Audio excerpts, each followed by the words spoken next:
Few fast food brands inspire as much devotion as Krispy Kreme. Krispy Kreme has perfected its signature glazed donut, but from ice cream to whole wheat donuts, the popular chain has also had plenty of ideas over the years that didn't pan out. Donuts aren't anyone's number one choice for a healthy breakfast. They're rings of deep-fried cake, and there's only so much you can do to reduce their caloric load.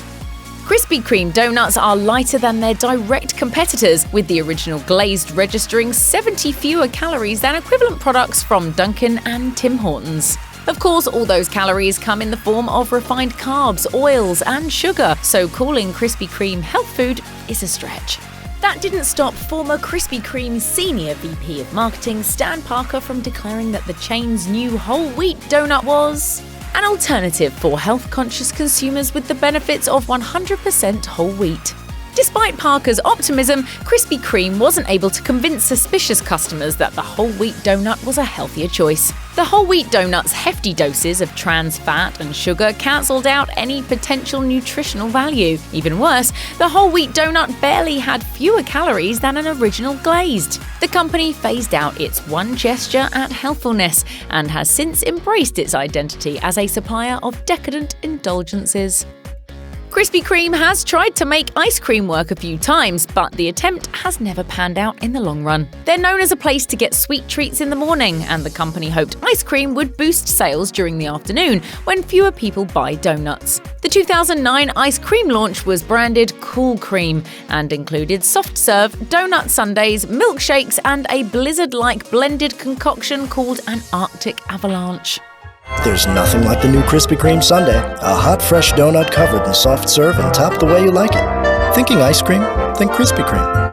Since ice cream doesn't require cooking, you might think it would be an easy add-on to Krispy Kreme's existing menu. However, as McDonald's ice cream machine's struggles show, frozen treats can cause big headaches for restaurant operators. Early results from the Kool Cream test markets appeared positive, but the product line didn't stick around.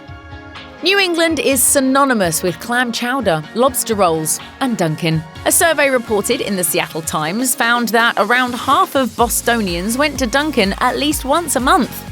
Local celebrities wear their Dunkin addictions with pride, with Ben Affleck and Charli D'Amelio proclaiming their love for the chain. Nobody can accuse Krispy Kreme of cowardice because the chain has tried to take on Dunkin on its home turf 2 times, and it's considering trying again. The first attempt came during the company's ill-fated period of rapid expansion during the early 2000s. The chain opened 7 out of a promised 16 stores, but none of the branches survived into the 2010s. Krispy Kreme unveiled more stores in the Boston area in 2016, but only managed to open 2 of the 4 it announced before both closed. Undeterred, the company mentioned in their initial public offering statement in 2021 that they were considering giving Boston another chance. Perhaps the brand would be better off ceding the Northeast US to Dunkin. Philadelphia has proved just as hostile as Boston to Krispy Kreme, with all 3 Philly Krispy Kremes dying after a few years. Krispy Kreme pizza resides in the same realm of pop culture as Bigfoot, the Jackalope, and the Loch Ness Monster. It's hard to find any evidence that it ever existed aside from one mysterious photo posted to Krispy Kreme's Facebook page. Intrepid sleuths in the comments section of that photo say that the cars in the parking lot appear to be late 1950s and early 1960s models, so we can infer that the store was selling pizza sometime in the mid-60s, towards the beginning of pizza's popularity in America. The fact that this lone photo is the only surviving record of Krispy Kreme pizza suggests the savoury experiment didn't last long. Was the pizza made with donut batter? Was it the product of a rogue franchisee? We may never know.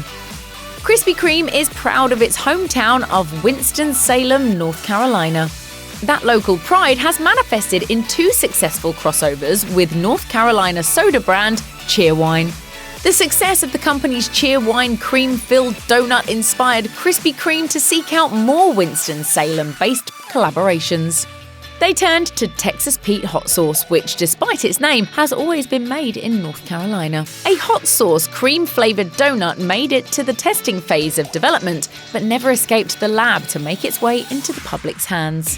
If Krispy Kreme had been a little bolder and released their creation, they might have had a hit. In 2018, a vendor at the North Carolina State Fair earned a legion of fans with Texas Pete glazed mini donuts. Apparently not learning their lesson from Kool Cream, Krispy Kreme once again tried to introduce a line of frozen desserts in 2018. This time, ice cream was going to be just one component of a new, refreshed store design that included digital menu boards and a donut customization bar. The star of the new menu launch was the Scoop Sandwich, an ice cream sandwich with donuts as the buns. The menu revamp arrived in July of that year at a Krispy Kreme in Concord, North Carolina. The brand announced in a press release that it was planning to open 45 locations with the new menu items by 2020. Despite all the hype surrounding the Scoop Sandwich when it debuted, there's no evidence it was ever available outside of a few test locations, and it's not on the current Krispy Kreme menu. In the early 2000s, Krispy Kreme had 7 franchises in Hong Kong. At the time, the chain was the only American donut shop in the city. The brand's abrupt and total exit from the Hong Kong market in 2008 devastated local donut lovers who were left with no other options. Some suggested that donuts were too different from local Hong Kong baked goods, which tend to be less sweet than Western desserts. A Krispy Kreme donut also sold for around 3 times as much as an item from a local sweet shop. The real reason that Krispy Kreme failed in Hong Kong may be that it didn't change its standard menu to suit the region's tastes. The chain has had success adapting to other cultures' cuisines, including donut waffles in Indonesia and matcha donuts in Japan. The donut shops that opened in Hong Kong after Krispy Kreme closed offer flavors that you wouldn't find in America, like Jayco's Avocado DiCaprio.